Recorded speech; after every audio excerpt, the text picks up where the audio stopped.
basketball coach has really changed my life because I never thought I was that good, but she let me go on the team and she really improved my skills. And my cheerleading coach always inspires me to do better every single time. Our office is right across from the liquor store. So unfortunately, we are dealing with a lot of people that are on the street and aren't as lucky as I am. I stop all the time and talk to these people, and I know them on first name basis. And whether I'm in uniform or I'm in, civvies, they talk to me. I feel very safe and comfortable with them. It makes a big difference, and I look forward to talking to them whenever I go outside. A relationship that I really benefited from was our drama teacher, Ms. Gulak. She's always there for us, and she's always looking out for us.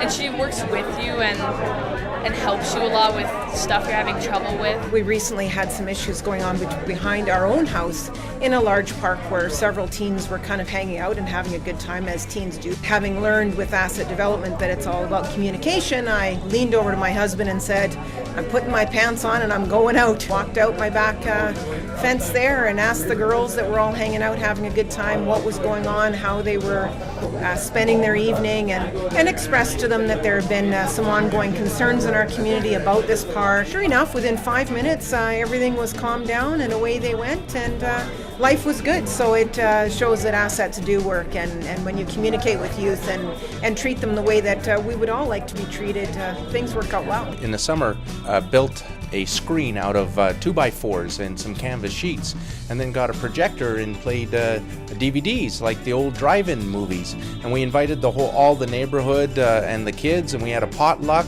We got to know everybody's kids, and twice a year in the spring and the fall, we all get together and have a potluck dinner. So we get to know the names of the kids and everybody who's on the street. Jerry has been a very positive influence in my life. He works at the Community Youth Center. Jerry is one of the most genuine people I know. He's always willing to listen, he's very positive, and he's one of the greatest people I know in the world. Janice, I love you. One of the things we're doing right now is handing out trees with assets and ways to build assets in youth attached to each tree.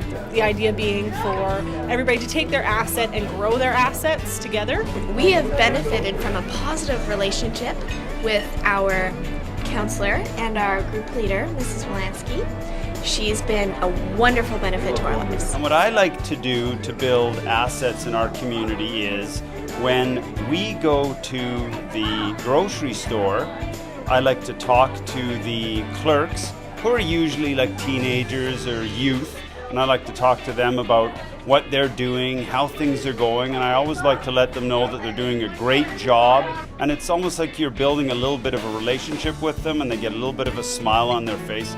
When we first moved to Hinton, we had noticed that there wasn't any actually family dances going on. We decided that we were going to have a family dance at our house. So we invited our neighbors, and our children invited some of their friends, but their parents came with them, and that was important for my husband and I, that as a group, we got together with the children and the parents. In the end, it was a lot of fun. Positive relationship that I benefited from in my life is from my family. I really look to my family members, whether they're older or younger, in order to guide me so that I live an integrous life. Elementary school, I was always getting in and out of detention, just one of those kids that like to stir up trouble and fight. My grandparents and my mom, they're always there for me and, saying, Michelle, you shouldn't do that, and encouraged me to play sports and get involved in my community, and it changed my life. And now I work for the town of Slave Lake as the program coordinator, and I run events and programs for youth. That's just an example of how relationship building can change your life. Just this last year, I've started up a Rubik's Cube Club. These youngsters, some of them have rather low self-esteem. With them learning how to solve a simple thing like a Rubik's Cube, they not only had great fun and learned to something new about themselves, they learned something new about their friends and their neighbors. And we've also had Meet the Police ball hockey tournaments and the youth hunting trip, where we get the youth to more involved with RCMP. One of the things that we're working on right now as a community is developing Grand Prairie Youth Week. So we've got 7 days worth of activities coming up in May, and we're really excited to share that with the community and with the young people that make our community a great place to be. we ask community adults to nominate youth that are doing amazing things in our community or in the world around them, and we celebrate those successes. A positive person that was in my life since I was young was the late Wally Denault. He encouraged me in coaching and fastball, and soon I joined hockey. He was always there as a support, but he was a great inspiration to a lot of the youth and the community members.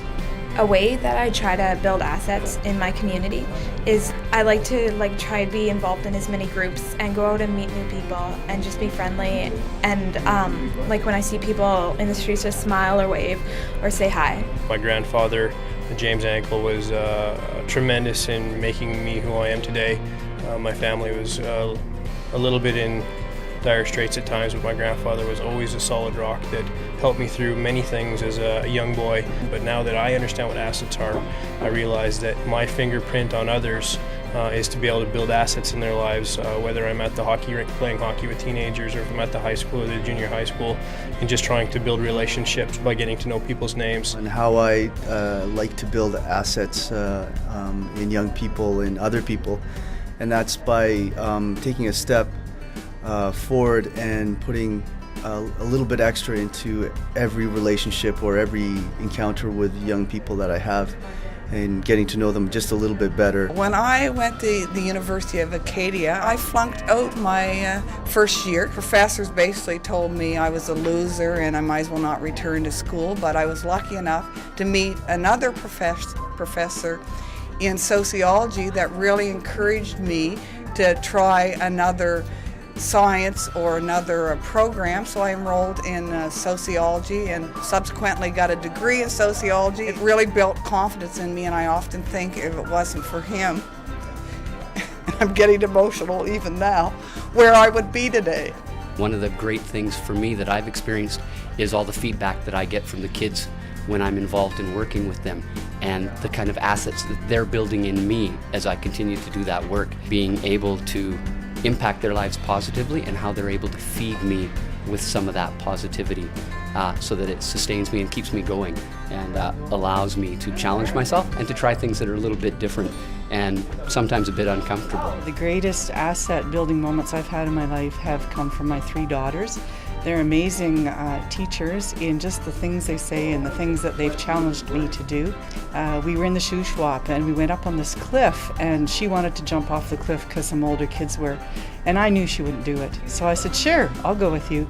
We counted to 3, and just imagine my amazement when she stepped off that cliff and I had to follow. And we did it, and it was fun. Sorry. And it's been amazing what they can teach you, and what they find the courage in you to pull out and make you do.